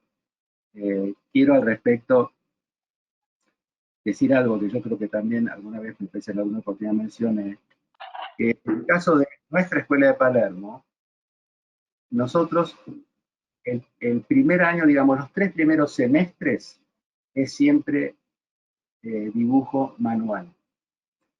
Y se va incorporando lentamente el tema de lo digital. Y digo esto porque creemos, yo personalmente creo, en función de estudios y de investigaciones que se han hecho en otros lugares, por otros motivos, de que investigaciones que han arrojado conclusiones como esta, por ejemplo, que la incorporación de conceptos resulta mucho más fácil y directa, empezando por el dibujo manual para luego continuar con lo digital. Estas son investigaciones que se han hecho en los Estados Unidos a raíz de una polémica tremenda que hubo hace varios años atrás sobre la enseñanza de la lectoescritura. Entonces, frente a un debate que yo entiendo que está en curso, ¿no? Es un ongoing discussion de alguna manera, hay gente que estará en total desacuerdo con esto que yo digo, pero nosotros, hasta que esto se aclare un poco más, hemos preferido, digamos, una posición que yo llamaría de prudencia respecto a esta cuestión. Primero analógico o manual y luego alguna cuestión que dijo Mariano que me gustaría por ahí ampliar, aunque no sé exactamente si es esto lo que decía, pero digamos, los arquitectos que enseñan en una escuela de arquitectura, muchas veces uno tiene la tendencia de llamar a los mejores arquitectos de la práctica para enseñar arquitectura, pero no necesariamente ese arquitecto, esa persona, es el mejor docente de arquitectura. Entonces, de vuelta con los americanos, ellos han inventado el término de arquitectos de la práctica, ¿no? Architects in practice, que son los que uno llama de afuera por su labor profesional significativa, y que por supuesto son un aporte a la escuela, pero estos están compensados por lo que yo llamaría los docentes profesionales, que son en general la gente que son los profesores full-time o part-time, son, digamos, la virtuosa, el virtuoso equilibrio entre profesores de la práctica y los profesionales de la docencia, para mí, está en la base de lo que sería una buena escuela. Bueno, no, nada más por ahora, digamos, está súper interesante todo esto, me encanta, y le agradezco a Alejandro que me haya convocado para dialogar con ustedes. Bueno, no sé quién quiere seguir. Ahora el orden lo disponen ustedes. Quien tenga ganas de... Quien está acompañando la garganta es Mariano. Dale. Yo comprendo un poco lo que decía Eduardo, ya que acaba de citar una cosa que dije. Un amigo que estaba haciendo su maestría en Harvard, en el momento que Moneo era chairman, se consiguió un trabajo en el verano y se fue a trabajar a Madrid a su estudio. Y bueno, probablemente era al principio de lo digital como problema de representación y no como problema de proyecto. Entonces contaba que Moneo se sentaba al lado del que dibujaba en la computadora, discutía, y cuando esa persona no terminaba de entender lo que decía, ponía un calco, lo apoyaba arriba de la pantalla y dibujaba encima de la pantalla. Finalmente, a ese punto de metáfora me refiero yo. Digamos, manejando con muy pocos medios digitales realmente eficientemente, sino acostumbrado un poco más a ver resultados como dibujos, sino resultados como procesos. Agarré un iPad, un lápiz digital, y dibujé con regla y escuadra, y medí con escalímetros sobre eso, proporciones, y traté de transferir el problema de las medidas, el problema de las proporciones, el problema de las relaciones entre sí, de tal modo de no perder ese problema que pudiese ponerse en relación con algo a lo que que sirviese para construir una escala, la escala, que para mí es el gran problema en el aprendizaje del dibujo manual respecto al dibujo digital. Y el primer acercamiento a los problemas técnicos computacionales fueron cómo trabajar con el dibujo manual para poder ponerlo evidentemente en el dibujo digital, en el método digital, con lo cual poder poner los dibujos en el mismo tamaño, la misma escala, o sea que cuando se vean chiquito lo que se tiene que ver chiquito y grande lo que se tiene que ver grande. Y por eso digo, no sé cuál es el resultado, estamos transitando ese proceso.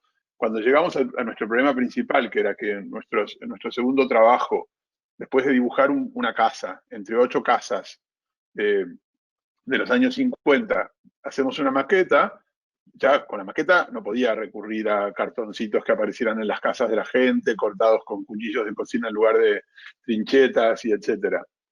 Entonces, recurrimos sí por primera vez a programas digitales de producción de dibujos, pero en lugar de dibujar objetos, dibujamos piezas. Y luego montamos las piezas tal cual fuesen maquetas, ¿no? Uno construye una maqueta de una casa de Elwood sistemática con elementos verticales de tal tipo y elementos horizontales de tal tipo, pórticos, vigas y columnas y tal. Entonces puede perfectamente producir el material, dibujarlo, ponerlo al costadito, luego agarrarlo de a uno y volverlo a armar. O sea, hay algún mecanismo con lo cual uno puede reconstruir esa metáfora, que será simplemente el primer paso. Pero que no es diferente a lo que dice Fernando sobre la idea del trabajo único como proyecto de toda la escuela, porque ese es el nuevo taller que ellos están inventando para esta etapa. Ese es un taller. Está claro que estamos pasando por encima, saltando por encima del problema de la nostalgia que mencionaba Rafael, pero ¿qué nos queda si no hacer eso? Pensando en que esta es o sea, yo no creo que la nueva normalidad no va a existir y no vamos a volver a recorrer el mundo. Ahora, si no creyera en eso, entonces entendería que la experiencia arquitectónica es una experiencia que ahora empezó a pasar de otro modo y todavía no estoy dispuesto a revisar eso. Aunque también es cierto que lo estamos haciendo porque estamos trabajando desde nuestras casas y lo que vemos al fondo de lo que tenemos mientras estamos hablando es el lugar donde estamos en nuestras casas, a veces en unos y a veces en otros, y eso también resulta una experiencia arquitectónica. Y el modo en que mostramos los proyectos a través de las imágenes, y eso también resulta un modo arquitectónico y probablemente lo estamos como exprimiendo muchísimo más de lo que lo hacíamos hasta aquí. Quiero terminar contando una experiencia que hizo muchos años, que yo creo que la sigue haciendo un profesor de representación de los primeros años de la Ditela, Nicolás D'Angelo. Trabajaba sobre ese problema de cómo transferir el trabajo manual al digital. Y entonces construía una pequeña maquinita que con unos ejes medía puntos de un objeto en el aire. Y entonces luego transfería esos puntos a un dibujo, como coordenadas, en X, Y y en Z. Y entonces lo hizo en varias oportunidades y lo terminó haciendo con un cuerpo humano, con cual cada alumno se construyó a sí mismo con puntos en el aire, con esta maquinita, que era simplemente mover en una estructura una maderita para adentro.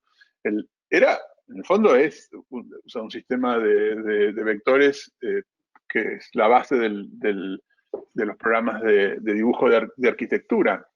Bueno, esa metáfora de algún modo lo que se servía era para transparentar el mecanismo, y transparentarlo, ponerlo en evidencia o ponerlo en discusión, creo que nos ayuda mucho. Eso. Yo quería hacer sin defenderlo, un comentario para Mariano y también para Eduardo. Yo creo que la solución que nosotros encontramos para contestar, responder lo que estamos pasando, yo creo que sea algo muy, muy local. Porque no sé si es una experiencia que no sé qué va a pasar, pero nosotros estamos en una crisis tan profunda política y del Estado que la primera cosa que tenemos que intentar garantizar para los chicos muy jóvenes que están en la escuela es la importancia del proyecto para nosotros. Porque la idea de proyecto está cambiando tanto en nuestro momento de nuestro país, de la depresión que vivimos política, que los chicos, ellos mismos no tienen idea de lo que sea una posibilidad de planeamiento, una posibilidad de proyecto como la imaginación del futuro. Porque estamos viviendo un momento de destrucción de todo, no solo de destrucción de la vida, y Brasil va a ser el país que más gente va a morir, va a pasar Estados Unidos, va a pasar todo, porque tenemos un presidente en contra de su pueblo, que quiere la muerte, porque la muerte es su proyecto, es dejar un país insensible con la muerte de los otros, de los hermanos. O sea, hay un proyecto de muerte y de destrucción de todo lo que llamamos Brasil, que todos ustedes tienen en la cabeza, que sea Brasil, para bien o para mal. Estamos en un momento donde hay una destrucción de la institución Brasil. O sea, los chicos adentro en la escuela y no tienen ninguna esperanza de que van a hacer proyectos de arquitectura para un Estado que ya no existe, proyectos de arquitectura para una sociedad sana, para una sociedad sola. O sea, los chicos hoy en día en la escuela tienen una cuestión política tan fuerte que van a su actividad es casi de manera derecha de intentar hacer una transformación en la sociedad, y eso muchas veces no pasa por un proyecto de arquitectura. Son activismos que son hechos de manera muy corta. No tienen la esperanza de hacer un proyecto de país y del proyecto de arquitectura ser parte de la construcción de una cultura. O sea, hay una angustia gigante. Y lo que estamos intentando hacer con este taller vertical único es intentar acercarnos uno de otros. Un chico más viejo, más grande, quedar más cerca de los más chicos, uno aprender con otro, los profesores más cercanos, para intentarnos construir una manera de que el proyecto siga como una investigación y siga como esperanza. Yo creo que el reto de mi generación es intentar pasar por el momento que estamos viviendo, sacar el bolsonarismo y el fascismo que hoy está adentro de nuestro país. Y tenemos que hacer eso con imaginación. Y yo creo que las escuelas son el lugar para que eso pueda pasar, y porque creo que hay incluso una disputa, hay una disputa de discursos. Yo creo que hay una batalla sobre el discurso, sobre lo que sea la pandemia y lo que sea la idea de los espacios públicos, los espacios de la arquitectura. Entonces, estamos en un momento duro, donde creo que las actividades que van de alguna manera quedar alrededor de la idea de proyecto de arquitectura son un poco distintas de las que estamos manejando antes, ¿sabes? Yo no sé lo que va a pasar. En nuestro curso tenemos como parte muy importante del curso los viajes. Los chicos hacen 8 viajes para terminar su graduación, casi 2 por año. Empezamos adentro del Brasil, pero después seguimos para toda América. Viajamos para Argentina, para Uruguay, para Chile, para Colombia, para México. Viajamos como parte fundamental. Y eso en estos días se acabó. No sé cuándo podremos volver a hacer eso como parte fundante de la experiencia arquitectónica. O sea, estamos en un momento de verdad de crisis general. Sabemos que tenemos pérdidas, por eso fuimos a este ejercicio de investigación que sea radical, para intentar un poco garantizar el ánimo de los chicos de que al mismo tiempo que sabemos que solamente con la vacuna o con la ciencia podemos salir de lo que estamos pasando en la pandemia, dejar muy claro que nosotros tenemos un lugar muy importante en la sociedad, que es el lugar de proyecto, es el lugar de la imaginación y de la posibilidad de soñar. Y eso que estamos intentando garantizar con lo que tenemos. Bien. Rafa, por ahí vos tenés alguna cosa para decir respecto de lo que vos, para que no quedes como el nostálgico del taller de proyecto, digo. No, solo Bueno, sintetizó eso que todos compartimos, así que... sí, yo creo que es que todos hemos expresado un sentimiento de añoranza y de nostalgia, pero está claro que la postura de Fernando es la más arriesgada, probablemente por unos condicionantes muy diferentes a todos los demás, muy diferentes. Ese compromiso con la sociedad es el que yo creo que la arquitectura tiene que dar. Es cierto que desde unas posiciones más cómodas, por lo menos viendo lo que está sucediendo en Brasil, pues los intentos son más tímidos. Yo lo más que he conseguido es que un estudiante que tenía que hacer un trabajo fin de grado haya volcado su investigación sobre los modos de habitar durante un confinamiento. Y creo que es interesante, pero la temática que plantea Fernando es realmente muy valiosa.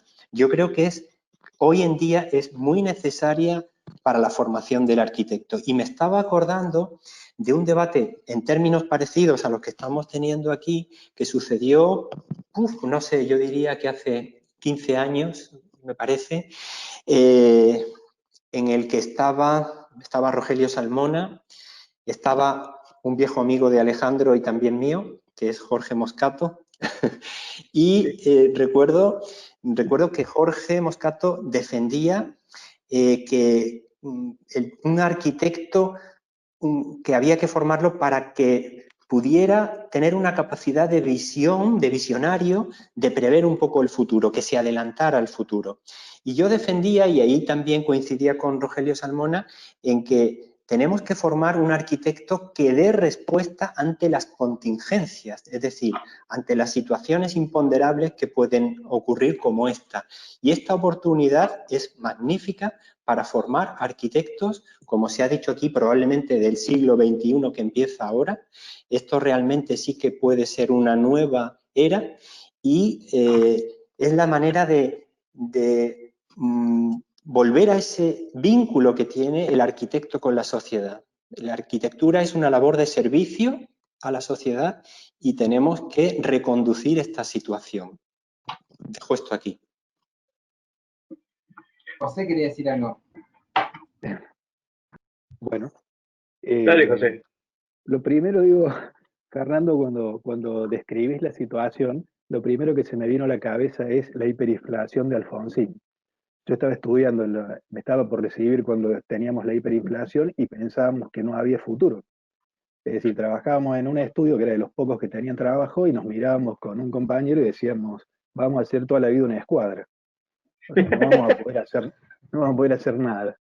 Y de hecho, bueno, creo que nuestros países son bastante parecidos porque cuando vos decías lo de la crisis, digo, yo no me acuerdo de haber vivido nunca que no hayamos tenido una crisis nosotros. Yo tengo 55 años y siempre viví en crisis.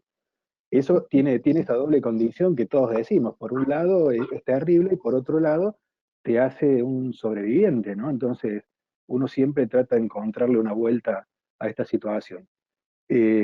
A mí me parece que lo que vos describís con el mecanismo este del workshop, primero creo que les va a funcionar perfectamente por esto que decía Eduardo. El taller vertical funciona en tanto haya una comunión absoluta entre todos los miembros. Yo creo que la escuela y la ciudad, si tiene algo, es que todos van para el mismo lado. Entonces digo, con las diferencias que pueda haber, ¿no? Digo, comparando por ahí con la escuela nuestra, con nuestra facultad, no somos tan homogéneos como son ustedes. Entonces digo, en ese sentido me parece que les va a resultar más simple quizás establecer esto. Y lo que me parece interesante es que frente a la crisis ustedes inventan un modo de plantearse, sin saber exactamente el resultado, como decías vos, un modo de plantearse el segundo semestre y la enseñanza de la arquitectura. nosotros, la universidad, el rectorado, hizo una serie de charlas, invitó a docentes especialistas en educación a distancia. La última que dio un curso fue una profesora de Buenos Aires, donde ella decía que una vez que uno entra a dar clase a distancia, tiene que hacer un duelo por muchas cosas que tienen que ver con la presencialidad. Por ejemplo, los exámenes. Uno no puede examinar a un alumno de la misma manera que en la presencialidad. De hecho, no debe dar clases de la misma manera. Y dijo que el mecanismo para la distancia era la evaluación de trayectos formativos.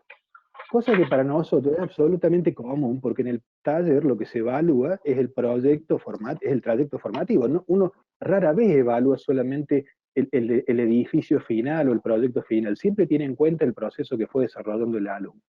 Esto para nosotros está muy bien porque en las materias proyectuales es así, pero en las materias teóricas no siempre es así. Entonces a lo que nos ha llevado es a discutir ahora el modo de enseñanza y el modo de calificar, lo cual me parece buenísimo independientemente de que vamos a volver al taller. O sea, eso es indudable porque si no, no vamos a trabajar. Si no hay taller, no hay obras. O sea, nos van a dejar encerrados en todos los frentes. Entonces digo, es inevitable que volvamos.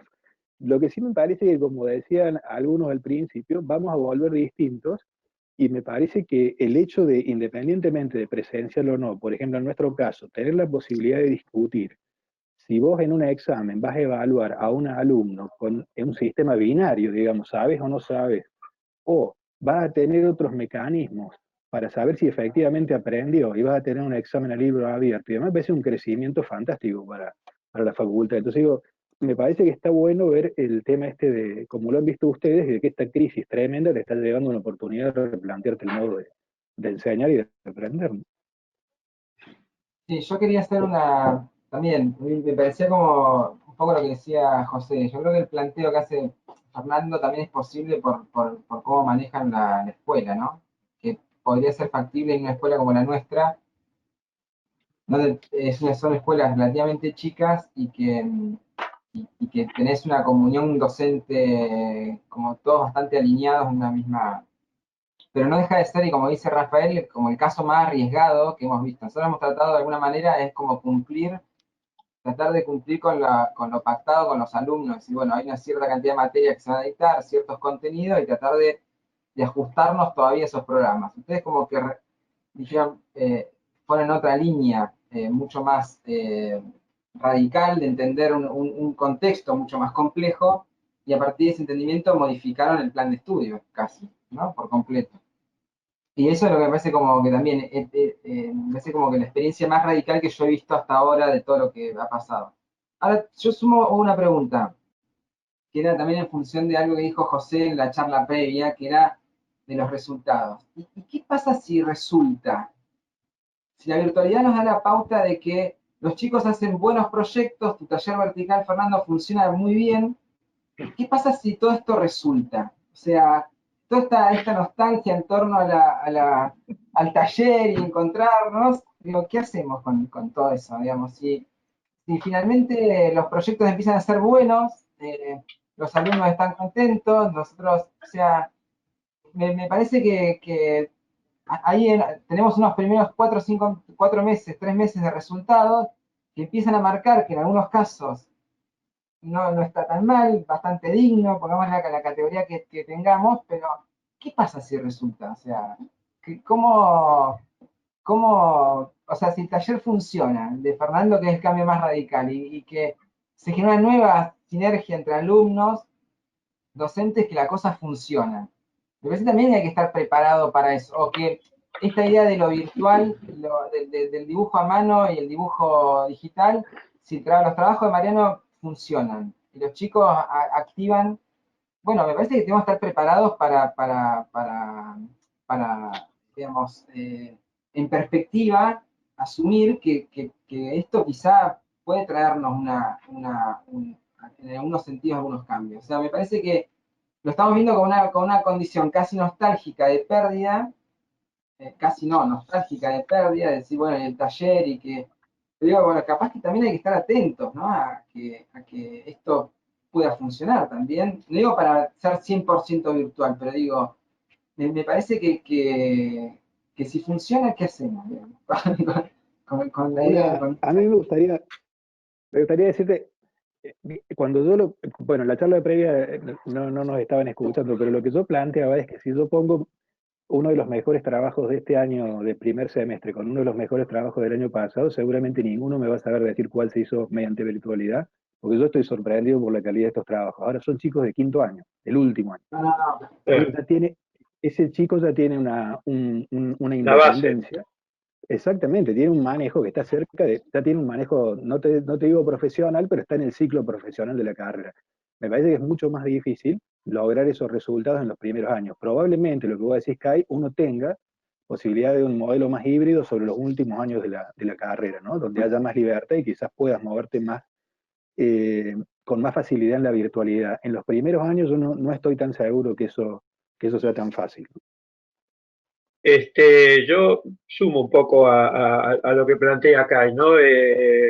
Yo creo que, a ver, no sé si es una cuestión de nostalgia sobre la dinámica, sobre la dinámica del taller, sobre esa magia del taller que en realidad se produce. Pero yo me acuerdo que yo, cuando era alumno, hace ya unos cuantos años, incluso yo era alumno de aquel edificio que estaba en Libertador, que había sido el Estado, había sido había representado el Estado de Israel en la exposición, creo que era del sesquicentenario, no recuerdo.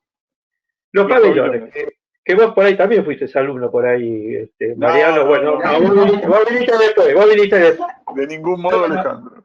Bueno, pero si había algo que pasaba en ese edificio, era precisamente que el edificio era un taller vertical, y era el ideal, porque era un enorme pabellón vacío, lleno de mesas en la planta baja y rodeado de un entrepiso, también con tableros y con talleres. Yo me acuerdo que cuando estábamos arriba nos balconeábamos a mirar abajo cómo trabajaban, yo estaba en primer año, y cómo trabajaban los alumnos que estaban abajo, estaban en los años del segundo al último año de la carrera, cómo trabajaban en los talleres, cómo trabajaban en las mesas, y ese era un espectáculo, era casi como una representación teatral. Eso tenía una mística increíble. Y me acuerdo que yo bajaba, iba a los distintos talleres, y nunca voy a olvidar la imagen de Alfredo Casares, que parecía D'Arienzo, muy parecido a D'Arienzo, el director de Eduardo seguramente no me va a desmentir, y el tipo corregía trabajos expuestos, en aquella época les decíamos enchinchar, porque enchinchábamos con una chinche de 3 puntas, y este profesor tenía, no sé, 40, 50 proyectos, todos expuestos a lo largo de la pared principal del taller, y él corría de una punta a la otra y hablaba de los proyectos, no hablaba de un proyecto, hablaba de la arquitectura, y los proyectos que estaban ahí propuestos por los alumnos eran simplemente ejemplos, eran como notas musicales que este tipo, este gran profesor del cual yo aprendí muchísimo a cómo se corrige el trabajo. Yo apenas era un alumno que recién empezaba. Esa imagen la tengo presente y yo digo, no sé si, yo trato de no caer en esa nostalgia, aunque sí, claro que la tenga, pero también digo que los arquitectos tenemos el desafío, nosotros en la facultad enseñamos mucho a trabajar con el concepto de material de proyecto, y en realidad el material de proyecto es el que produce el material de proyecto es la mirada del arquitecto, el que tiene la posibilidad de transformar eso que tiene ante sus ojos en un problema y resolverlo. Y yo creo que este tiempo que nos abre la pandemia es una oportunidad para repensar desde nosotros, desde el proyecto, porque el proyecto es la herramienta que tenemos los arquitectos.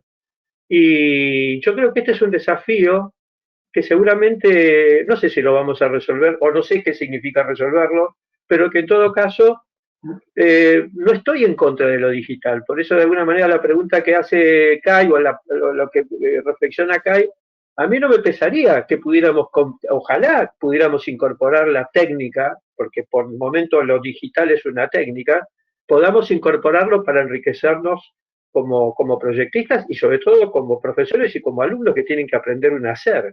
Un hacer que por el momento todos hicimos ese tránsito, pasamos por el taller del proyecto y ahí aprendimos a hacer. Por lo tanto, yo tengo esa incógnita, por eso también la pregunta del foro. Pero no es que... sí. Bien. No, te quiero sumar. El otro día hablamos con mi esposa, que es arquitecta también, y estábamos repasando los profes de la facultad, cuál nos había enseñado algo.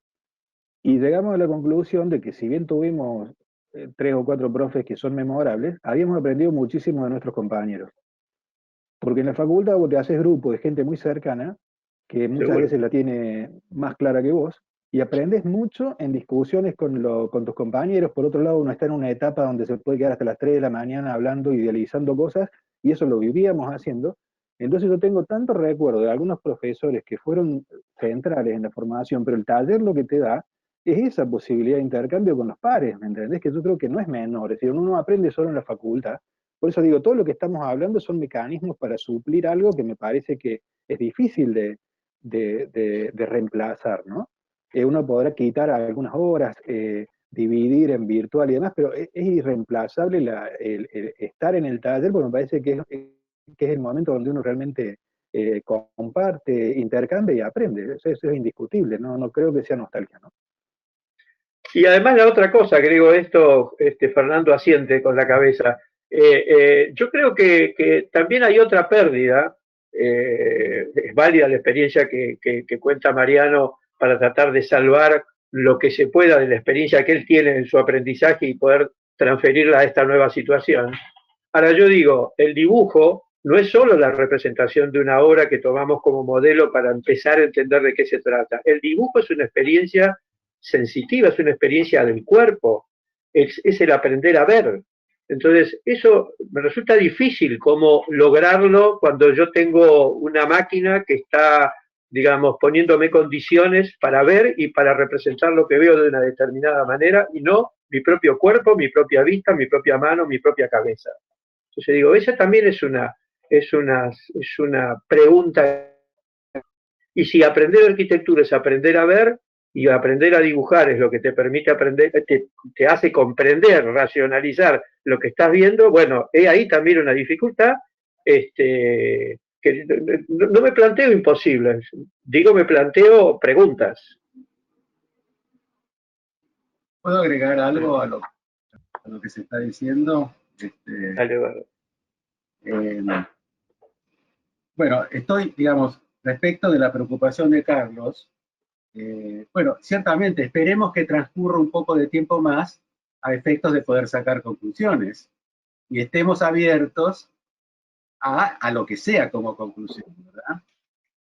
Así que eso por un lado.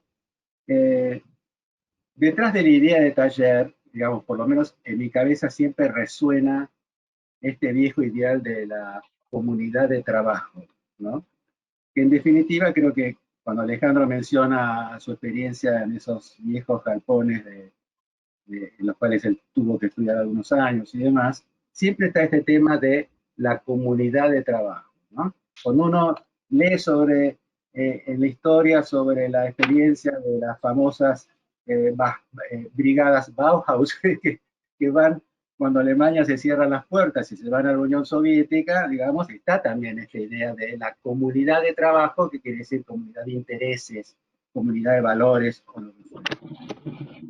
Entonces, creo que en definitiva es como decir, es mejor todos juntos que cada uno por su lado, ¿no? Como una traducción libre, como una interpretación libre de comunidad de trabajo.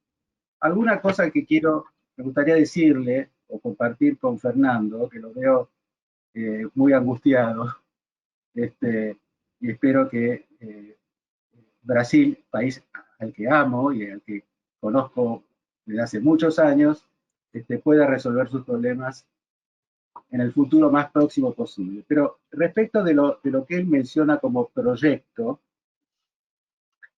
me gustaría transmitirles una cuestión que Peter Eisenman desarrolló hace algunos años atrás y que de alguna manera, bueno, no sé, aparentemente cayó en el vacío, no tuvo mucha prensa, pero él lo dijo en varias conferencias, estableciendo una diferencia entre lo que él llamaba proyecto por un lado y práctica por el otro. Ahora, en los términos de Eisenman, él definía proyecto que es un ámbito en el cual el arquitecto define el mundo que nos rodea. En cambio, en el caso de una práctica, el mundo que nos rodea define al arquitecto. Y quiero, digamos, dejar en claro que él no habla de proyecto o práctica. Él habla de proyecto y práctica, que son dos maneras que existen en el mundo, muy razonables las dos y muy valiosas las dos. Y digamos, hace una clasificación de arquitectos, por ejemplo, quiénes están de un lado y quiénes están del otro. Y por ejemplo dice, Stirling, por ejemplo, Skidmore, Owens y Merrill, por ejemplo, estos están del lado de la práctica. Pero ¿qué quiere decir esto en los términos de Eisenman, con los cuales en este punto yo estoy de acuerdo con él? Que son excelentísimos profesionales que responden de una manera acrítica a las demandas de la sociedad o, si ustedes quieren, del mercado. No quiere decir que no se hagan buenísimos edificios. Hay innumerables y buenísimos edificios que yo admiro, por ejemplo en mi ciudad que es Buenos Aires, y que son el producto de lo que para Eisenman es la práctica. Ahora, después pasa a definir los personajes que están en el campo del proyecto para él. Que insisto, son aquellos que están comprometidos con la disciplina de la arquitectura antes que nada, y son aquellos, como dije antes, capaces de definir el mundo que nos rodea. Y hace la lista, por ejemplo. Le Corbusier, obviamente, tenía un proyecto. Y dice, Piranesi también tenía un proyecto. Y así sucesivamente, aquellas personas que estaban pudiendo mirar mucho más allá de la demanda de la pura práctica. Y termina Eisenman diciendo, bueno, que él aspira a que una escuela de arquitectura, digamos, aunque un estudiante de arquitectura pueda aspirar a este modo del proyecto más que de la práctica. Si bien está claro que uno debe aprender la práctica también. Me parece que quería ayudarlo, digamos, o compartir esto, porque por ahí es algo que a los efectos de definir qué es un proyecto que se con mirar hacia el futuro. Y por último, hay una cuestión que yo creo que él conocerá respecto del taller vertical. No sé si te acuerdas, hace unos años atrás, gente de la Universidad de Porto Alegre, entre ellos Edson Mahfouz, acuñó este término de la mini escuela, ¿no? El taller como mini escuela. Con lo cual, digamos, lo que uno podría deducir de todo esto era que no existe más esto de los otros departamentos o de las otras materias, digamos, que no sirven al proyecto, a la enseñanza del proyecto, porque están como descoordinadas temporalmente de la necesidad del proyecto. Entonces, Sacriste siempre decía, Eduardo Sacriste, que cuando el estudiante de arquitectura aprende estas otras cuestiones, es cuando las tiene que enfrentar en el trabajo del proyecto. Y vos tenés que hacer algo que tiene grandes luces, que se llama gimnasio, sumo, lo que fuere, es en ese punto donde va a ir con interés a mirar qué son las estructuras de grandes luces, y no esperar al semestre que viene en la materia de estructuras, no sé en qué momento, no le sirve eso. Ahora, hay algo que no dice, que se infiere de lo que dice Mahfouz respecto a la mini escuela, digamos que frente a esta fragmentación de la transmisión de conocimientos, la unidad del cuerpo arquitectónico ha quedado rota en 1000 pedazos. Y justamente pues vas a aprender construcciones allá, historia allá, teoría por acá, etcétera, etcétera. Y que la responsabilidad enorme del profesor de proyecto es garantizar la unidad del cuerpo arquitectónico. Y esto pasa, ni más ni menos, porque el trabajo de enseñar el proyecto del taller. Bueno, nada más por ahora. Bien, ¿algún comentario más? Así porque ya tendríamos que ir cerrando, Mariano. Pequeño. No, a mí me parece muy precisa la diferencia entre proyecto y la idea de Eduardo de proyecto y práctica, la idea de Eduardo citándolo ¿A quién era? Eisenman. Peter Eisenman, probablemente citando un texto de japonés antiguo del siglo XI, ¿no? O algo así, si seguimos la línea. No, me parece que la idea de proyecto es la idea de construcción de un grupo, de un cuerpo de ideas, que como dice Eduardo, es el contexto en el cual que nos construimos finalmente para pensarnos y para pensar en ese punto. Y eso me parece que unifica, la verdad es que lo que nos está contando Fernando, que nosotros lo percibimos desde afuera, no es la crisis del problema de la pandemia, sino del virus, de la enfermedad. Es una crisis muchísimo más profunda y con características muchísimo más tremendas.